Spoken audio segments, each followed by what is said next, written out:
Welcome back to the studio here at Summit Sunrise on TV87. I'm Shauna. I'm joined with Aaron with Red Buffalo Cafe. If you haven't checked out this amazing coffee shop, you definitely have to head over there. So Aaron, tell us a little bit about just the essence of Red Buffalo. Well, Red Buffalo Cafe, we are a community-oriented coffee shop. We're located in Silverthorne, just a quarter-mile north of that I-70 Silverthorne interstate exit. We have a great front patio, back patio, and inside we have these community tables, and we like to be the hub of what's going on in Silverthorne. If you want to know what the people are like or what's going on, we know so many of those things. If you want a good hiking trail idea, we really pride ourselves in being a place that welcomes all of Silverthorne's residents and visitors to a place that they can have new conversations and meet new people, and all over great beverages. Yeah, and that really adds to the whole idea of the community. You guys do a lot to give back to the community. Are there a few things just to mention that you really pride yourselves on? Just this past month with the Summit Chamber of Commerce, we had our August mixer. It was great. It was held at Sauce on the Blue, one of our wonderful neighbors. And with the Silverthorne chapter of that Summit Chamber, a lot of us Silverthorne businesses got together and we picked for our cause for this year, something we wanted to give back to as business members of our community, would be the school lunch debts in the county, whether that's and specifically at Silverthorne Elementary. Silverthorne Elementary has one of our highest poverty rates in the county of our elementary schools.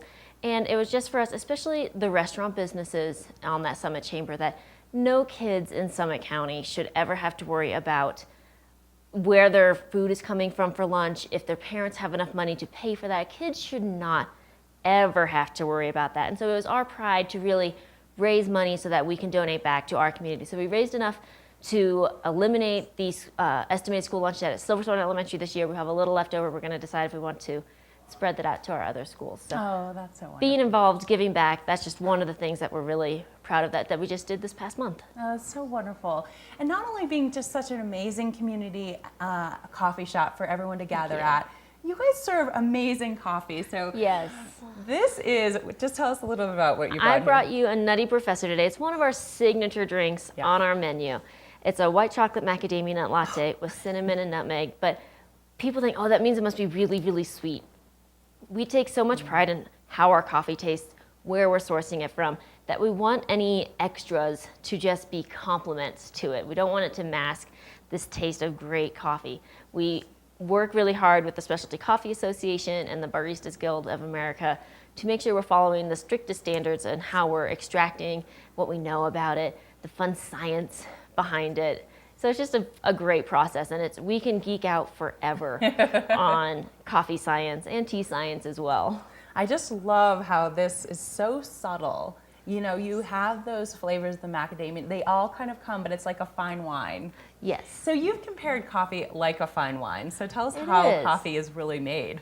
Well, coffee is so central to how it's grown, just like grapes for wine are. And so depending on the region, what varietal, and then how it's roasted, like did you roast at a good temperature that really complements that seed, or did you over roast it? Did you under roast it? Different seeds, just like different wines, are gonna prefer to be processed and made into different flavor profiles.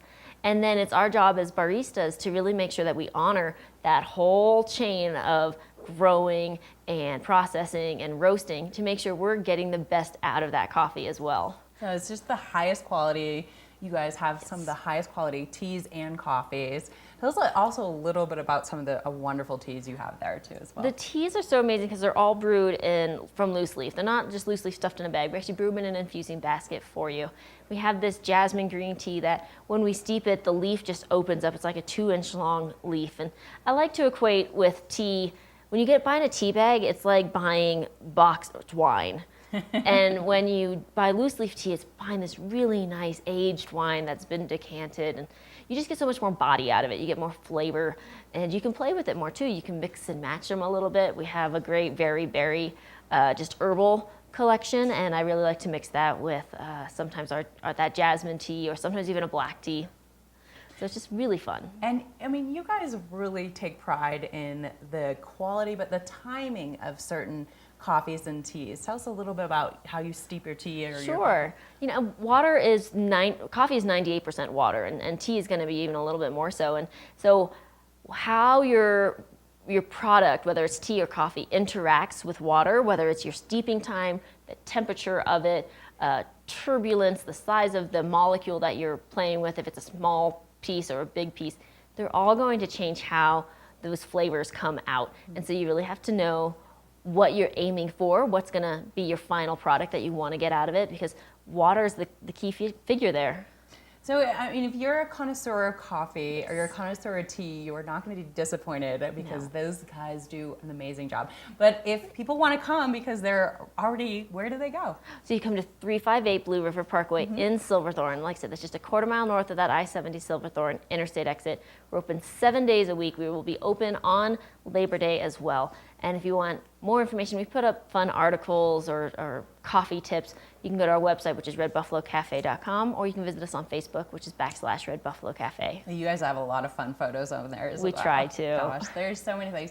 And fall is the perfect time. Sit by the river, grab some coffee. The leaves are changing already. I know. All right, I'm not going to cry about it. It's going to be a lovely fall. It is. It should just start changing in September. Oh, it's okay. It's almost September. It is almost there. It snuck up on us. It did quickly. Yes. But thank you, Erin. It's always Thanks a pleasure. for having me. And thank you guys for tuning in, and we'll be right back. Don't go anywhere after this short break.